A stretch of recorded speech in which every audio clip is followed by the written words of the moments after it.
सुंदर चुड़ैल का पहला खेल। रात के ठीक 11 बज रहे थे। आसमान में बादल इस तरह छाए थे जैसे किसी ने चांद को हमेशा के लिए कैद कर लिया हो। हवा में एक अजीब सी ठंडक थी। जंगल के किनारे बने पुराने कच्चे रास्ते पर दो दोस्त धीरे धीरे चल रहे थे। उनके नाम थे रुद्र और ईशांत। दोनों बचपन से दोस्त थे। दोनों का सपना सिर्फ एक था, बहुत अमीर बनना। इतनी दौलत की जिंदगी में कभी किसी चीज की कमी न रहे। लेकिन किस्मत ने जैसे उनसे दोस्ती ही नहीं की थी।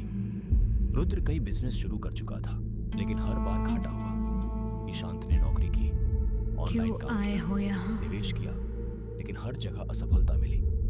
उस रात दोनों एक चाय की दुकान पर बैठे थे। चले जाओ यार रुद्र, ईशांत ने गहरी सांस लेते हुए कहा, लगता है किस्मत हमारे खिलाफ है। रुद्र मुस्कुराया, लेकिन उसकी आंखों में दर्द साफ दिख रहा था। किस्मत नहीं, चले जाओ। शायद हमने अभी सही रास्ता नहीं चुना। तभी दुकान का बूढ़ा मालिक उनकी बातें सुन रहा था और धीरे धीरे उनके पास आया। अगर सच में अमीर बनना चाहते हो तो काली पहाड़ी के पीछे वाली हवेली में चले जाओ। दोनों हंस पड़े। वहां क्या है? रुद्र ने पूछा। मेरा सब कुछ छीन बूढ़ा आदमी लिया। अचानक गंभीर हो गया। वहां एक औरत रहती है। कौन? कोई नहीं जानता, लेकिन जो भी उससे मिला या तो बहुत अमीर बन गया या फिर कभी वापस नहीं लौटा। इतना कहकर वहां चुप हो गया। दुकान पर अचानक तेज हवा चलने लगी, बिजली चमकी और अगले ही पल दुकान की सारी लाइटें बुझ गईं। कुछ सेकंड बाद जब रोशनी वापस आई तो बूढ़ा आदमी वहां नहीं था। अरे, अभी तो यही था। दुकानदार भी गायब था। पूरा चाय का ढाबा खाली पड़ा था।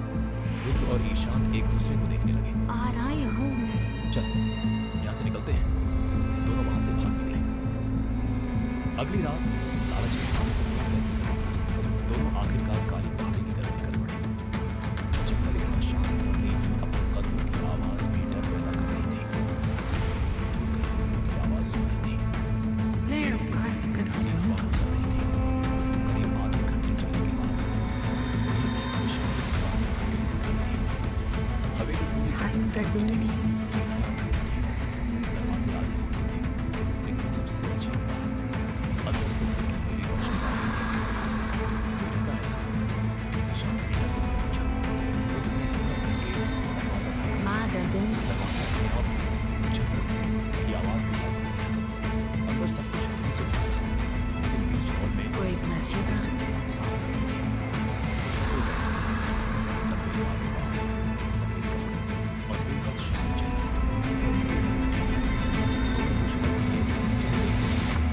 उसकी आंखें बेहद अलग थीं, तुम आ जैसे गए उनमें हो। पूरी रात कैद हो। वह मुस्कुराई। आ ही गए तुम दोनों। रुद्र चौंक गया। आप हमें जानती हैं? वह फिर मुस्कुराई। रुद्र, ईशांत, तुम दोनों को आने में 7 साल लग गए। दोनों के पैरों तले जमीन खिसक गई। आप हमारा नाम कैसे जानती हैं? उसने कोई जवाब नहीं दिया। वह धीरे धीरे चलकर उनके पास आई। उसके कदमों की आवाज बिल्कुल नहीं आ रही थी, जैसे वह जमीन पर चल ही नहीं रही हो। तुम दोनों अमीर बनना चाहते हो? ईशांत की धड़कन तेज हो गई। हाँ, मैं तुम्हारी हर इच्छा पूरी कर सकती हूं। रुद्र ने पूछा, बदले में क्या चाहिए? वो कुछ पल चुप रही, फिर मुस्कुराई। जब समय आएगा तब सिर्फ एक छोटी सी चीज मांगूंगी। दोनों ने एक दूसरे को देखा। इतनी बड़ी दौलत और बदले में सिर्फ एक छोटी सी चीज? सौदा गलत नहीं लग रहा था। उसने हाथ आगे बढ़ाया। अगर मंजूर हो तो मेरा हाथ पकड़ लो। रुद्र ने बिना सोचे हाथ बढ़ा दिया। ईशांत ने भी वही किया। जैसे ही दोनों ने उसका हाथ छुआ, पूरा कमरा कांप उठा। बाहर जोरदार बिजली हुई, हवा चीखने लगी और अगले ही पल सब कुछ शांत हो गया। वह मुस्कुराई। तुम मुझे किस्मत ढूंढ तुम्हारे रहे साथ हो। चलेगी। अगले कुछ दिनों में जो हुआ वह किसी चमत्कार से कम नहीं था। रुद्र का पुराना बिजनेस अचानक चल पड़ा। जिस निवेश में घाटा था, वहीं लाखों का फायदा हो गया। ईशांत को ऐसी नौकरी मिली जिसकी उसने कभी कल्पना भी नहीं की थी। क्यों आए हो यहाँ? कुछ ही हफ्तों में करोड़ों कमाने लगे।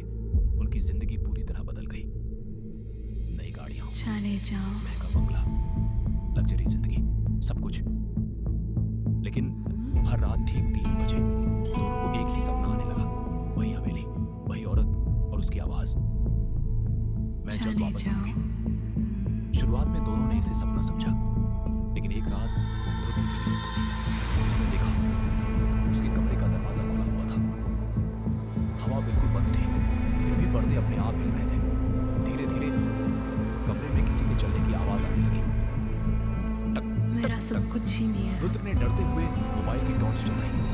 कमरे में कोई नहीं था, लेकिन आईने पर उंगलियों से लिखा हुआ था, वादा मत भूलना। रुद्र का गला सूख गया।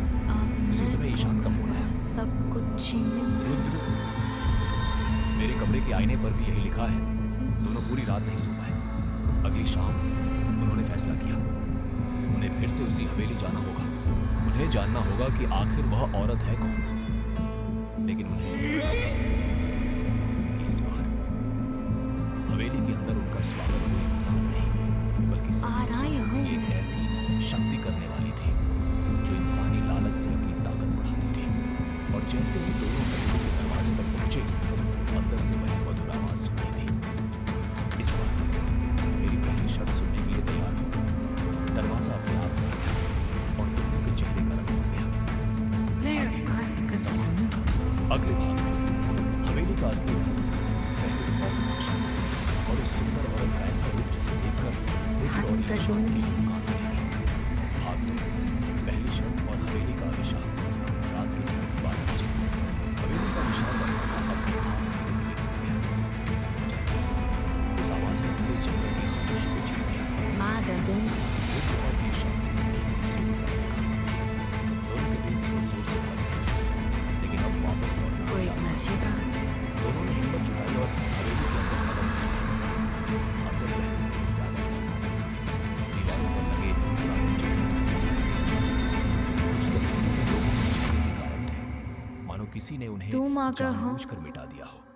जैसे जैसे दोनों आगे बढ़े, वैसे वैसे हवा और ठंडी होती गई।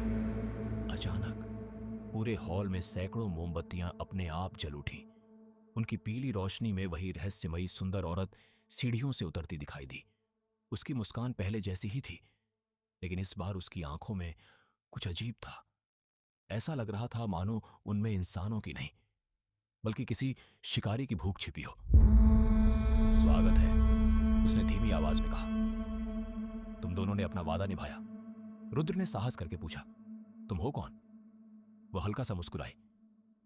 लोग मुझे कई नामों से जानते हैं, लेकिन सदियों पहले मेरा नाम था मायरा। अब लोग मुझे जंगल की चुड़ैल कहते हैं। इतना सुनते ही ईशांत के पैरों तले जमीन खिसक गई। चुड़ैल? मायरा हंस पड़ी। उसकी हंसी हवेली की दीवारों से टकराकर गूंजने लगी। डर गए? लेकिन जब दौलत चाहिए थी तब डर नहीं लगा था। दोनों चुप हो गए। मायरा ने अपनी हथेली आगे बढ़ाई। उसकी हथेली पर एक पुराना काला सिक्का कौन रखा है था। वहाँ? ये वही सौदा है जिसे तुमने उस रात स्वीकार किया था, रुद्र ने कहा। तुम हमें कुछ मुझे याद ढूंढ रहे हो। याद नहीं, लेकिन सौदा पूरा हो चुका है। अचानक सारे दरवाजे अपने आप बंद हो गए। हवा चीखने लगी। मोमबत्तियों की लौ नीली हो गई। मायरा की आवाज अब पहले से भारी हो चुकी थी। अब समय है पहली शर्त का। दोनों ने घबराकर क्यों उसकी तरफ आए देखा। हो यहाँ? कैसी शर्त? मायरा ने कहा, आज से अगले 7 दिनों तक चले जाओ। तुम दोनों किसी गरीब या जरूरतमंद की मदद नहीं करोगे। ईशांत चौंक गया। क्या? अगर किसी की मदद की तो उसकी कीमत तुम्हें अपनी सबसे प्यारी चीज से चुकानी पड़ेगी। रुद्र ने पूछा, चले इतनी जाओ। अजीब शर्त क्यों? मायरा की मुस्कान गायब हो गई। क्योंकि लालच तभी बढ़ता है जब इंसान दूसरों का दर्द देखना छोड़ देता है। इतना कहकर वह अचानक गायब हो गई। हवेली फिर अंधेरे में डूब गई। दरवाजा अपने आप खुल गया। दोनों भागते हुए बाहर निकल आए। अगली मेरा सब सुबह कुछ छीन लिया। दोनों ने तय किया कि वे इस बात को भूल जाएंगे। उन्हें लगा शायद यह कोई भ्रम था, लेकिन उसी दोपहर ऑफिस जाते समय सड़क किनारे एक बूढ़ा आदमी घायल पड़ा अब मिला। मैं तुम वह बार-बार पानी सब मांग रहा था। कुछ छीन लिया। ईशान की नजर उस पर पड़ी। रुद्र, इसे अस्पताल ले चलते हैं। रुद्र को रात की बात याद आ गई।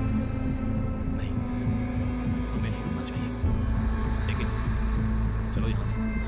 दोनों वहां से निकल गए। रियरव्यू मिरर में बूढ़ा आदमी लगातार उन्हें देख रहा था। उसकी आंखें अचानक पूरी बंद हो गई। रुद्र ने आ रहा हूँ मैं। लेकिन जब दोनों पीछे मुड़े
तुम उधर आ ईशांत गए ने हो। कहा, मत करना मदद, हमें नहीं पता वह क्या कर सकती है। रुद्र ने कोई जवाब नहीं दिया। उसने खिड़की से बाहर देखा। सामने सड़क पर सफेद कपड़ों में मायरा खड़ी थी।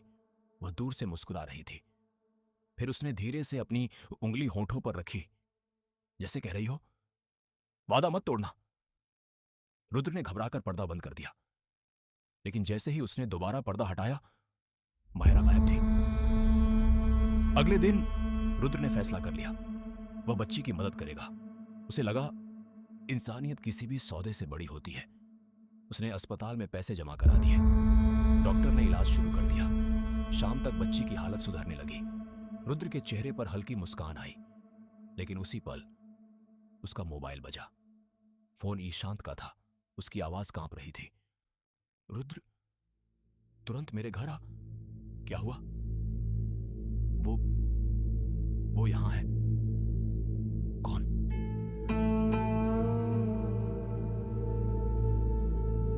कौन है